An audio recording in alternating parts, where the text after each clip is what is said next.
Hello guys, જો અહીંયા ચા બની રહી છે.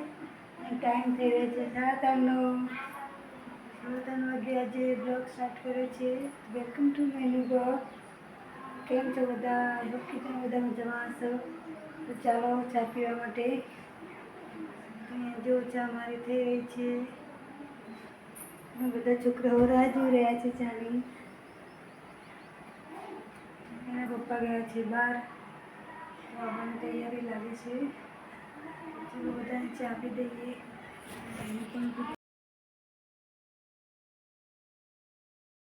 જો અહીંયા વિરાટ તબલા વગાડી રહ્યો છે. વાસણ બપોરના ઘસેલા પડે છે તો તેમાંથી વાડકી અને ચમચી કાઢીને તબલા વગાડી રહ્યો છે. જો તો કોઈ બી વસ્તુ હાથમાં આવી જાય તો કંઈકનું કંઈક એને રમવાનું મળી જાય છે. વાડકી અને ચમચી લઈને ડીજે વગાડી રહ્યો છે. અનુષ્કા જોવા માટે આવી ગઈ છે કે વિરાટ શું વગાડે છે.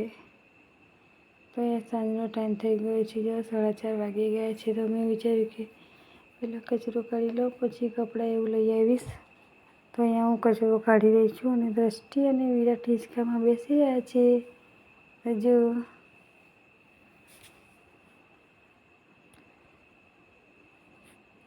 હવે સાંજનું પાછું કામ બધું ચાલુ થઈ ગયું. તો કચરો કાઢીને કપડાં એવું લઈ આવું. ગાડી વાળીને પાછું નીચે જવાનું છે. ભેંસનું પણ કામ કરવાનું છે.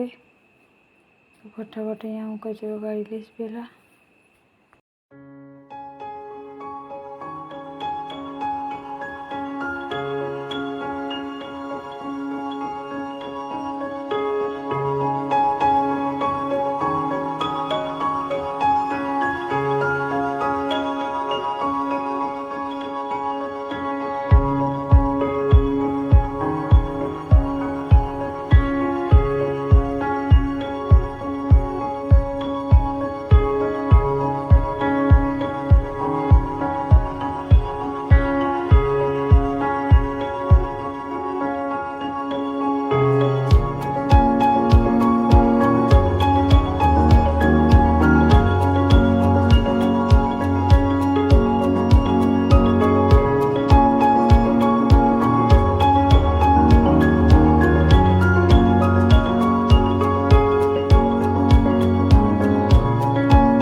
તો જો અહીંયા હું કપડાં વાળી રહી છું અને કપડાં મારા વળાઈ પણ ગયા છે, તો ડાયરેક્ટ કબાટમાં મૂકી દઈશ.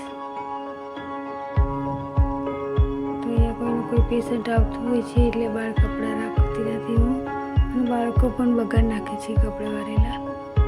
વાળીને તરત કબાટમાં મૂકી દઈશ અને પછી નીચે જઈશ. નીચે ભેંસનું બધું કામ બાકી છે, ભેંસ પાસે દુકાનવાનું છે, ધોવાની છે, બધું બાકી છે, તો એ બધું કરી આવીશ. પછી આવીને હું જમવાનું બનાવીશ.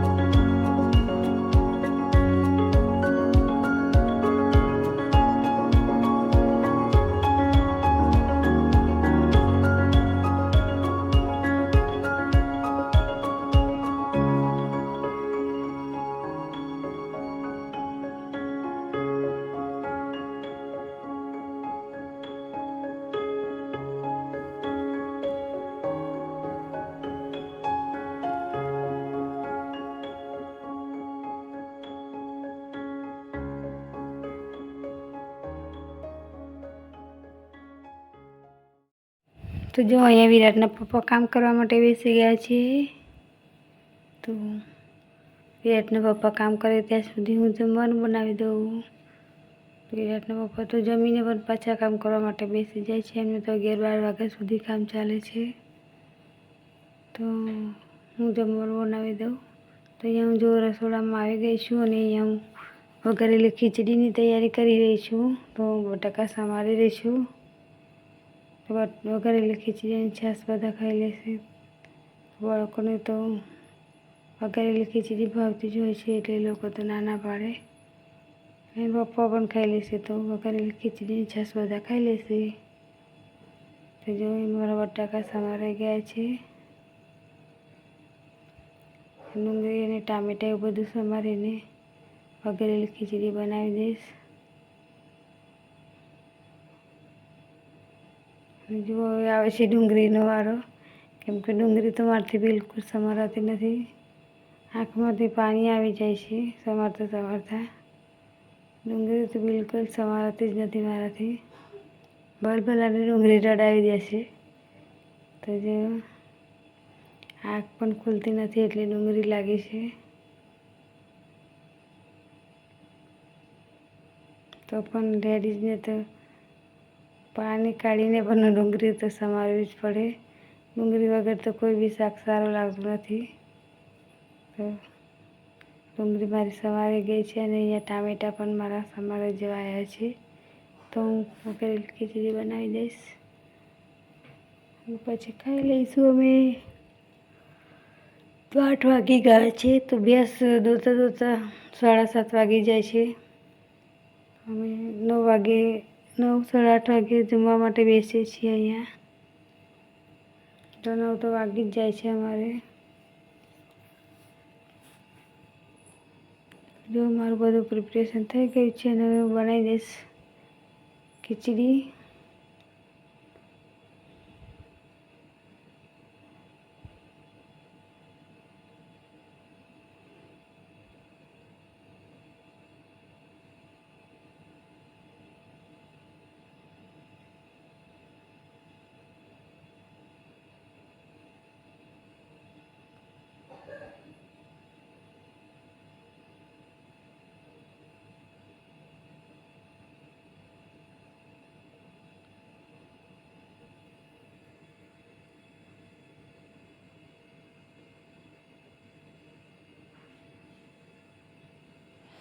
તો જો મેં તેલ લઈ લીધું છે અને તેમાં થોડું રાઈ જીરું બધું નાખીને ખીચડી વઘારી દઈશ.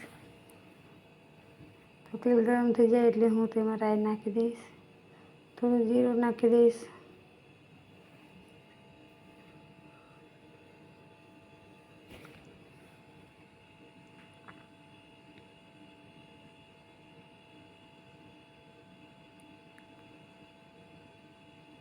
તો જો મારું તેલ ગરમ થઈ ગયું છે અને રાઈ નાખી દીધી છે, જીરું પણ નાખી દીધું છે અને હવે સમારેલી ડુંગળી નાખી દઈશ. ડુંગળી થોડી શેકાઈ જાય પછી લસણ મરચાંની પેસ્ટ નાખી દઈશ અને ટામેટાં બટાકા એ બધું નાખીને તેને મિક્સ કરી લઈશ.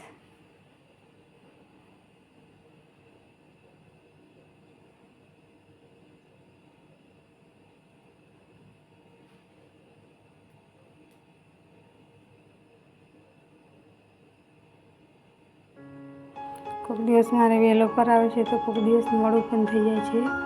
તો આજે મોડું થઈ ગયું છે એટલા માટે મેં ખીચડી બનાવી દીધી છે. અમુક દિવસ તો હું 6 વાગ્યાનું જમવાનું બનાવી દઉં છું અને બાળકોને આપી દઉં છું. તો અમુક દિવસ મારે મોડું પણ થઈ જાય છે. તો આજે થોડું મોડું થઈ ગયું છે.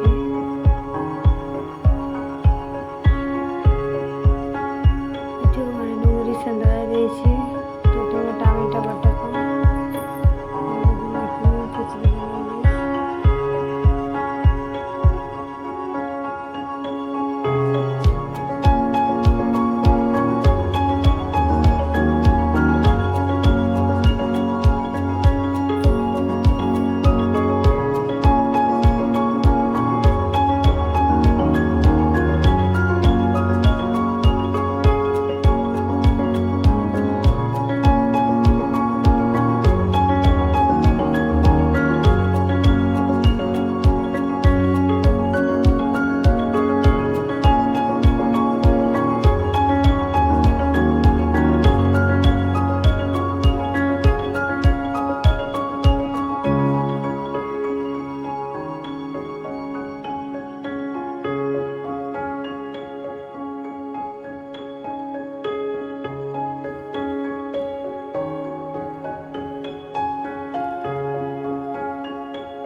તો હવે મારી ખીચડી તૈયાર થઈ જશે 2 સીટી વાગે એટલે.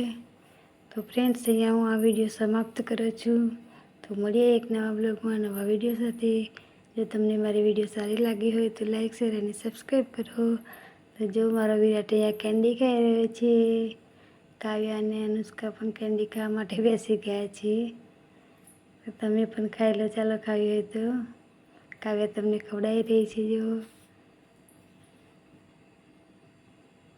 તો મળીએ એક નવા બ્લોગમાં. આવજો.